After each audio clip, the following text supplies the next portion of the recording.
Olá, meus nobres e queridos amigos, é um prazer gravar mais um vídeo. É o seguinte, nós iremos trazer neste vídeo uma breve novidade acerca da Lei 14.245 de 2021, que altera três diplomas normativos: o Código Penal, o Código de Processo Penal e a Lei dos Juizados Especiais Cíveis e Criminais. Então, o que foi alterado foi substancialmente importante no tocante à questão de coibição, né, elemento de coibir atos, a prática de atos atentatórios à dignidade da vítima e da testemunha. Para quem não sabe, não se recorda, tivemos um caso emblemático no tocante a esse um fato, né, que ocorreu no passado, e aí gerou essa alteração normativa. E no Código Penal teve o acréscimo no artigo 334, o parágrafo único, que estabelece como causa de aumento de pena de um terço, né, até a metade, se do processo envolver crime contra a dignidade sexual.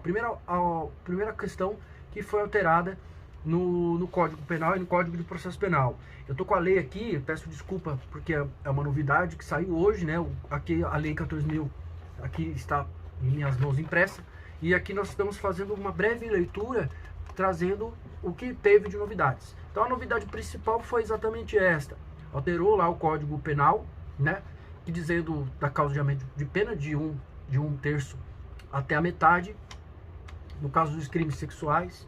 O segundo ponto, no Código de Processo Penal, que tem a mesma redação, inclusive no GCRIM, estabelece, né, então, questões, o artigo 400A, acresceu o artigo 400A, e também o artigo 474, também A, né, do Código de Processo Penal, e teve alteração do artigo 81, tem a mesma redação, ambos. Então nós vamos fazer uma leitura de cada um. Primeiro, artigo 400A, na audiência de instrução de julgamento, em especial nas que apurem crimes contra a dignidade sexual, todas as partes e demais sujeitos processuais presentes no ato deverão zelar pela integridade física e psicológica da vítima, sob pena de responsabilização civil, penal e administrativa, cabendo ao juiz garantir o cumprimento do disposto neste artigo.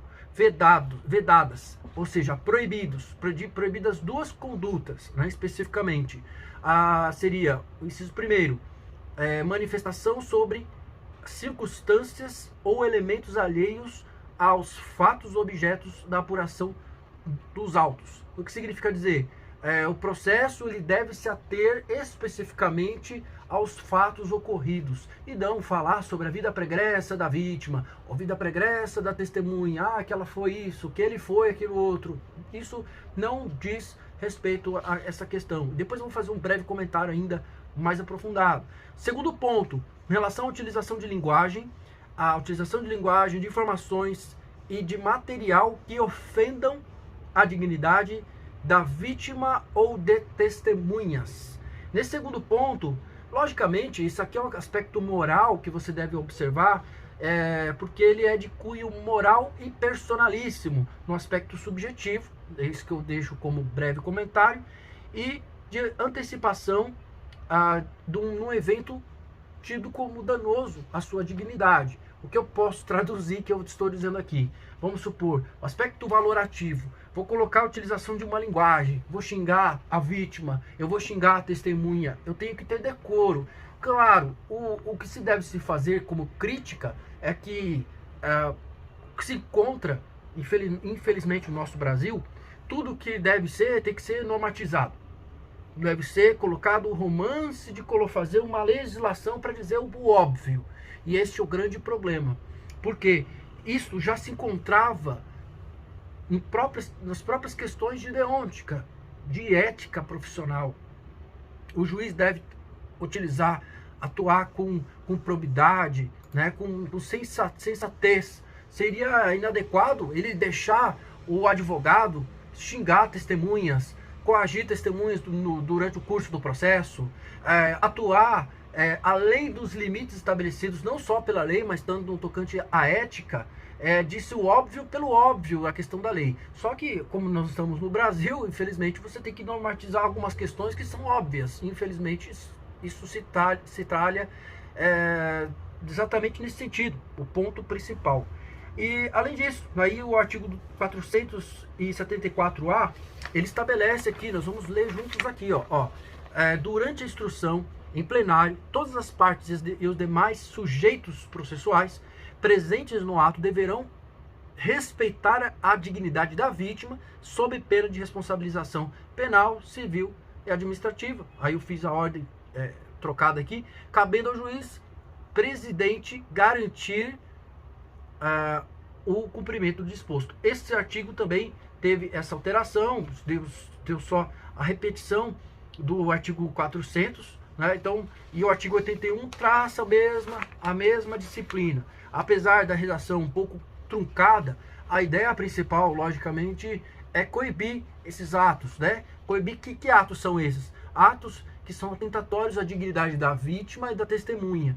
E tem outro comentário, claro, se nós colocarmos em mente toda a questão defensiva, né, o direito penal defensivo, nós temos que observar um comparativo com a legítima, a questão relacionada à defesa da honra, né, da honra, que se falava do aspecto penal, né, do aspecto que se poderia proteger sempre a vítima, a testemunha, o aspecto criminológico de um lado, e de outro, você tem, com esta lei, assim como o STF julgou em relação aos fatos que é inconstitucional, né, aplicar a legítima defesa da honra, melhor dizendo, decoro, né, da honra, matar uma mulher pelo estado da questão moral, por exemplo, né, e é isso o STF até por bem julgou nesse fato para proteger sempre a vida humana, mas legislou de certo modo. Aí se faz um breve comentário. Por outro lado, essa questão aqui não se diz respeito exatamente com o aspecto de vitimização de testemunhas, de vítimas. Isso não tem nada a ver com o processo interpretativo que as pessoas estão tendo com esta lei. Exatamente o contrário, que você traça o decoro, a proteção da dignidade da pessoa humana, ou seja, vou respeitar o aspecto subjetivo de cada um, vou atuar com respeito, com decoro. Eu mesmo, em audiências, eu já fui muito maltratado, infelizmente, por um advogado de outra parte, me coagindo, dizendo, saia do processo, doutor, saia do processo, e querendo coagir advogado, coagir testemunha, coagir autor, e o juiz nada fazia. Então, esta decisão, de fato, decisão não, uma alteração legislativa, coube não só trazer o decoro, trazer a dignidade, o respeito, né, pelas normas, porque você vai participar de uma audiência, você pode ver um advogado, um promotor mesmo, o próprio juiz atuando de modo contrário.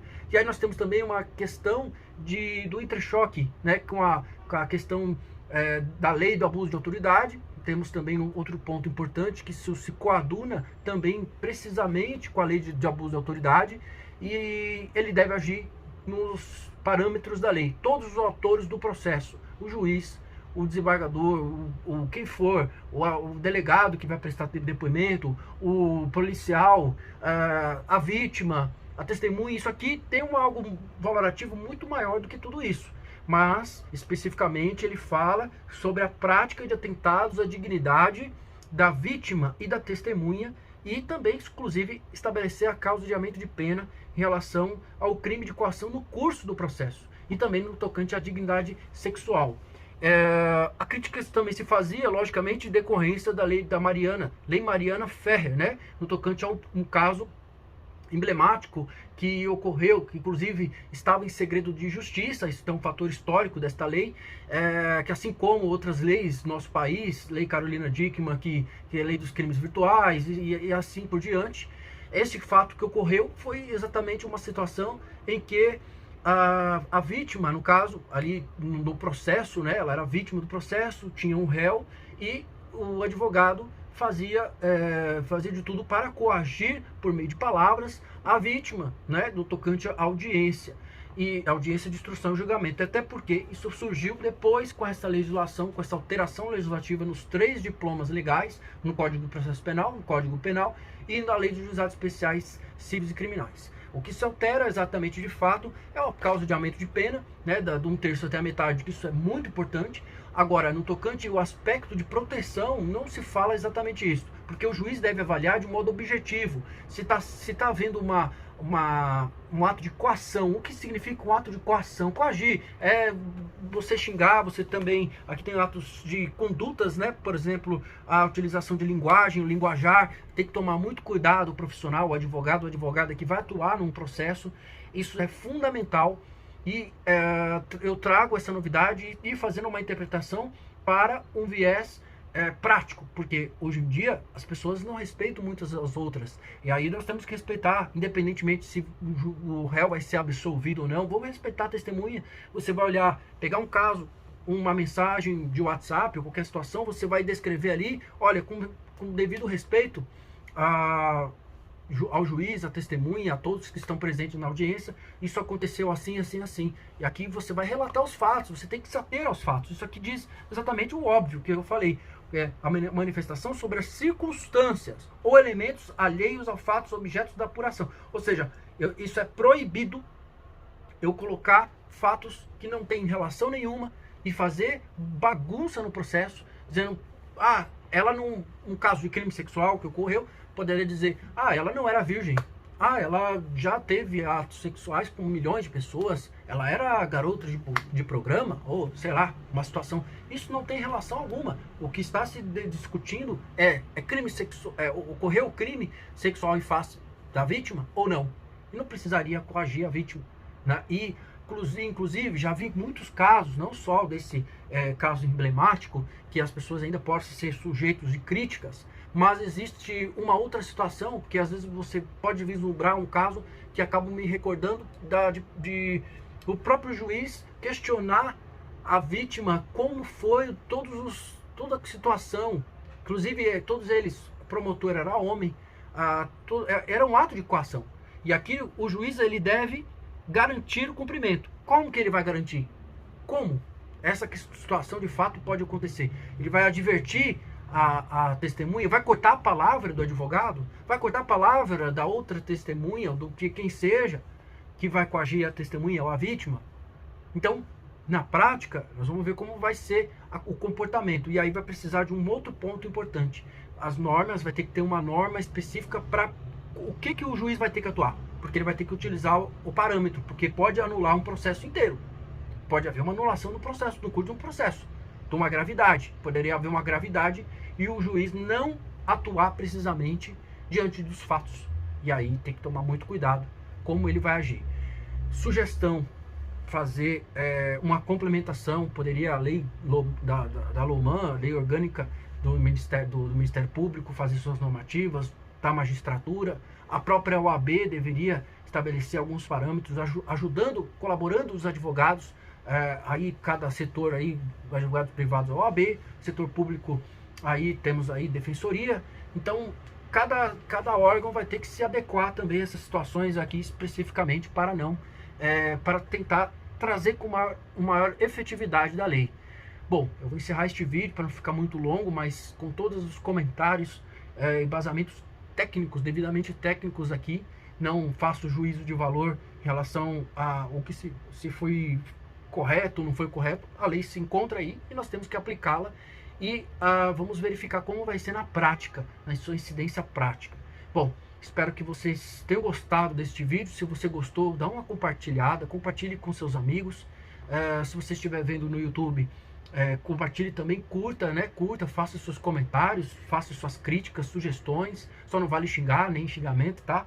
E agradeço. Se você se inscrever também, ficarei muito feliz, tá bom? Um forte abraço e vejo vocês nos próximos vídeos.